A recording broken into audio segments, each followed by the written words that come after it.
Railway મંત્રી અશ્વિની વૈષ્ણવ અમદાવાદમાં bullet ટ્રેનને લઈને નિવેદન આપ્યું। દેશવાસીઓને વર્ષ 2027માં બુલેટ ટ્રેનની ભેટ મળશે।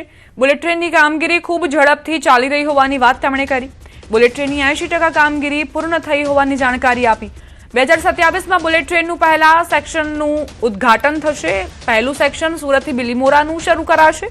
બીજા સેક્શનમાં વાપીથી સુરત અને વાપીથી અમદાવાદમાં ટ્રેનો દોડશે।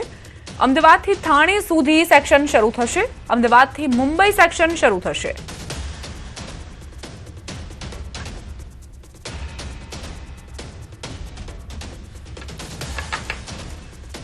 अगले साल 2027 में बुलेट ट्रेन का पहला सेक्शन इनॉग्रेशन करेंगे सूरत से बिलीमोरा का, और उसके बाद में वापी से सूरत, और उसके बाद में वापी से अहमदाबाद, और फिर अहमदाबाद से ठाणे, और फिर अहमदाबाद से मुंबई। तो बहुत तेज़ी से काम चल रहा है और अब ये प्रोजेक्ट करीब करीब 80% कंप्लीट हो गया है। केंद्रीय रेलवे मंत्री अश्विनी वैष्णव कालुपुर અને અસારવા રેલવે સ્ટેશનની મુલાકાત લેવા માટે પહોંચ્યા અને ચાલી રહેલા વિકાસ કાર્યોની સમીક્ષા કરી। આ દરમિયાન અસારવા રેલવે સ્ટેશનના પુનઃ વિકાસ માટે તૈયાર કરાયેલા માસ્ટર પ્લાનની માહિતી આપી અને તેમણે જણાવ્યું કે આ યોજના હેઠળ મુસાફરોને આધુનિક સુવિધાઓ મળશે અને શહેર સાથેનું જોડાણ વધુ સુદૃઢ બનશે। असरवा अहमदाबाद का बहुत एक ऐतिहासिक धरोहर वाला क्षेत्र है, विस्तार है, जहाँ पर बहुत पुरानी बसावट है। बहुत पुराना असरवा का एक प्रसिद्धि है देश में, दुनिया में।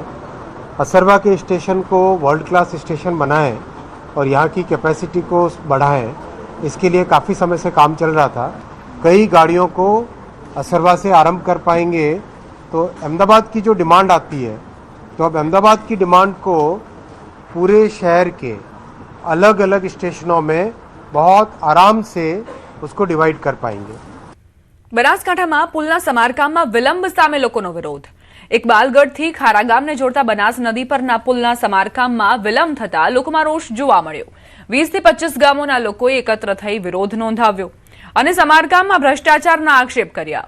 62 દિવસની સમયમર્યાદા પૂર્ણ થઈ હોવા છતાં કામ અધૂરું રહેતા લોકોને 15 થી 20 કિલોમીટરનો વધારાનો ફેરો મારવો પડી રહ્યો છે। સાથે જ વધુ વરસાદ અને બનાસ નદીમાં પૂર આવે તો અનેક ગામો સંપર્ક વિહોણા બને તેમ છે। તેથી પુલનું કામ તાત્કાલિક પૂર્ણ કરવાની માંગ ઉઠાવી છે। એએમસીનો પ્રી મોન્સૂન પ્લાન ખાડામાં। ચોમાસા પહેલા શહેરના રસ્તાઓ પર 1416 ખાડા પડ્યા। પશ્ચિમ અને ઉત્તર ઝોનમાં સૌથી વધુ ખાડા જોવા મળ્યા। પશ્ચિમ ઝોનમાં સૌથી વધુ 477 ખાડા પડ્યા। રસ્તાઓ પરના પોટહોલ્સનું સમારકામ હજુ બાકી છે। ઉત્તર ઝોનમાં 377 ખાડા નોંધાયા છે।